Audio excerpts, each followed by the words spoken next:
ओम नमः शिवाय, ओम नमः शिवाय, ओम नमः शिवाय, ओम नमः शिवाय, ओम नमः शिवाय। आइए आपको फिर पुनः ले चलते हैं भोलेनाथ के श्री शिव महापुराण की कथा रुद्र संहिता के सृष्टि खंड के अथ त्रयोदशो अध्याय में, जिसमें आपको मिलेगा शिव पूजन की सर्वोत्तम विधि का वर्णन। तो भोलेनाथ के पूजन का इतना बड़ा महत्व क्यों है, इस कथा को मैं आप तक पहुंचाने का पूर्ण प्रयास करूंगा और आप इस कथा को सुनिए और अपने मोक्ष के भागी बनिए। क्योंकि देखा जाए तो भोलेनाथ के श्री शिव महापुराण की कथा जो व्यक्ति सुनता है या जिस घर में होता है, उस घर में कभी भी किसी भी प्रकार के असाध्य रोगों का प्रवेश नहीं होता। तो इससे पहले विघ्नों को हरने वाले भगवान गणेश और विद्या की प्रदायिनी मां सरस्वती के श्री चरणों में शीश नवाते हुए विनम्र निवेदन करूंगा कि हमारे देश संसार में जहां भी भोलेनाथ के श्री शिव महापुराण की कथा हो रही हो, उसे संपन्न करने में अपना पूर्ण योगदान दें। उसके साथ साथ हमारे ऊपर भी अपनी कृपा बनाए रखें कि मैं अपने मुखार बिंदु से भोलेनाथ के श्री शिव महापुराण की कथा रुद्र संहिता के सृष्टि खंड की कथा को जो भी शिव भक्त प्रेमी हैं उनके तक पहुंचाने का पूर्ण प्रयास करूं और वो इस कथा को सुन के अपने पुण्य के भागी बने। ओम श्री शांब शिवाय नमः, ओम श्री गणेशाय नमः। त्वमेव माता च पिता त्वमेव, त्वमेव बंधुश्च सखा त्वमेव, त्वमेव विद्या द्रविणम त्वमेव, त्वमेव सर्वम मम देव देव। तो मैं आपको ले चलता हूं 13वें अध्याय में। तो उससे पहले थोड़ी सी सूक्ष्म बातों के लिए मैं आपको पीछे ले चलता हूं, उसके बाद संस्कृत उसका उच्चारण हिंदी तक पहुंचाने का पूर्ण प्रयास करूंगा। तो देखा जाए तो तदंतर वहां दीप निवेदन करके गुरु को नमस्कार करें और पद्मासन या भद्रासन बांधकर बैठे अथवा उत्तानासन या पर्यकासन का आश्रय लेकर सुख पूर्वक बैठे और पुनः पूजन का प्रयोग करें। पुराने समय में तो पत्थर की बटिया की ही श्रद्धा पूर्वक पूजा करके लोग भव सागर से पार हो जाते थे। यानी देखा जाए तो पत्थर में भी पुराने समय में भगवान प्रकट होते थे और वो अपने मनवांछित फल उस भक्त को देते थे और मनवांछित फल वो भक्त उनसे प्राप्त करता था। तो वो भवसागर से भी पार हो जाता था सिर्फ पत्थर की पूजा करने से। तो ये भोलेनाथ के श्री शिव महापुराण की कथा में मिलता है। तो यदि वे शुद्ध रूप में स्वयं घर में विद्यमान है तो उसके लिए कोई नियम की आवश्यकता नहीं है और तत्पश्चात अर्घ पात्र से उत्तम शिवलिंग का प्रक्षालन करें। मन को भगवान शिव से अन्यत्र न ले जाकर पूजा सामग्री को अपने पास रखकर निम्नांकित मंत्र समूह से महादेव जी का आवाहन करें। क्योंकि जो कैलाशपति हैं और जिनकी पत्नी पार्वती देवी हैं, तो उनको कोट कोट श्री चरणों में चरण बंदन करते हुए तो देखा जाए तो जो कैलाश के शिखर पर निवास करते हैं पार्वती देवी के पति हैं, समस्त देवताओं से उत्तम हैं भोलेनाथ, जिनके स्वरूप का शास्त्रों में यथावत वर्णन किया गया है, जो निर्गुण होते हुए भी गुण रूप हैं, जिनके 5 मुख हैं और 10 भुजाएं हैं।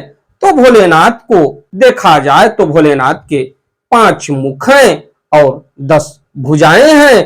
प्रत्येक मुख मंडल में 3-3 नेत्र हैं, जिनकी ध्वजा पर वृषभ चिन्ह अंकित है, जिनके अंग की कांति कर्पूर के समान गौर है, जो दिव्य रूप धारी चंद्रमा रूपी मुकुट से सुशोभित तथा सिर पर जटा जूट धारण करने वाले हैं। तो आगे मैं ले चलता हूं संस्कृत और उसका उच्चारण हिंदी तक पहुंचाने का पूर्ण प्रयास करूंगा।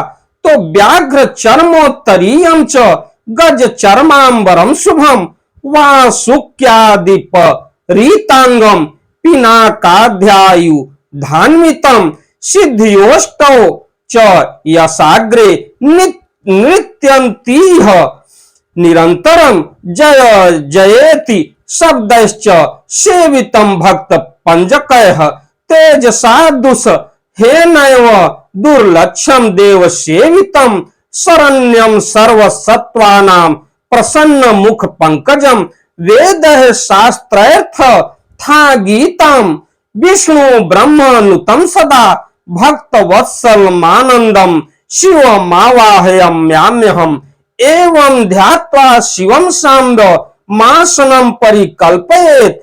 तो उसके बाद दिव्य रूपधारी चंद्रमा रूपी मुकुट से सुशोभित तथा सिर पर जटाजूट धारण करने वाले हैं, जो हाथी की खाल पहनते हैं और व्याघ्र चर्म ओढ़ते हैं, यानी बाघ के चर्म को ओढ़ते हैं, जिनका स्वरूप शुभ है, जिनके अंग में बासुकी आदि नाग लिपटे रहते हैं। तो भोलेनाथ के गले में जो नाग आप देखते हैं वो और कोई नहीं है, बासुकी नाथ है, और वो भोलेनाथ की शोभा बढ़ाते हैं उनके गले में रह के, और जिनके आगे आठों सिद्धियां निरंतर नृत्य करती रहती हैं।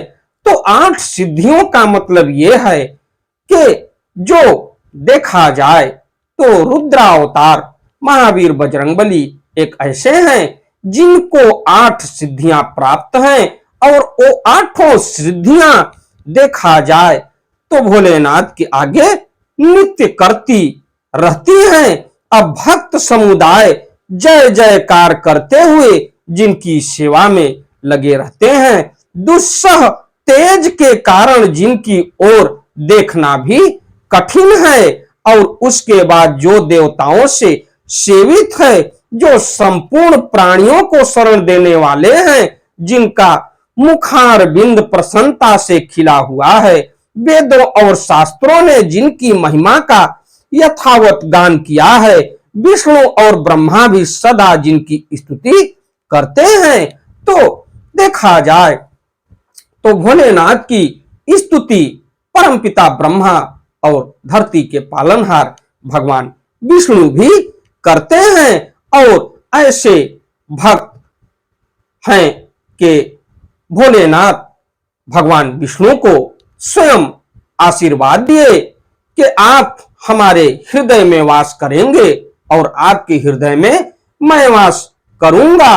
अगर आप पर कोई संकट आएगा तो मैं संहार करने के लिए तत्पर रहूंगा। ये भोलेनाथ भगवान विष्णु से कहे तो भक्त वत्सल मानंदम शिव मावाहयाम्यहम एवं ध्यात्वा शिवम शांब मासनम परिकल्पयेत चतुर्थ्यंत पदेनैव सर्वं कुर्याद् थाक्रमं ततः पाद्यं पद्यादय ततोर्ध्य शंकराय च ततश्च मनम कृत्वा संभवे परमात्मने पंचाच पंचभिर्द्रव्ये अस्नायेप्यक्षकंकरं मुदा वेद मंत्रार्थ थायोग्यम नमाभिर्वा समंत्रकयः चतुर्थांत पदय भक्त्या द्रव्यान्नैव वार्प एतदा तथा भीलसितं द्रव्यं मर्पयेच्छं करोपि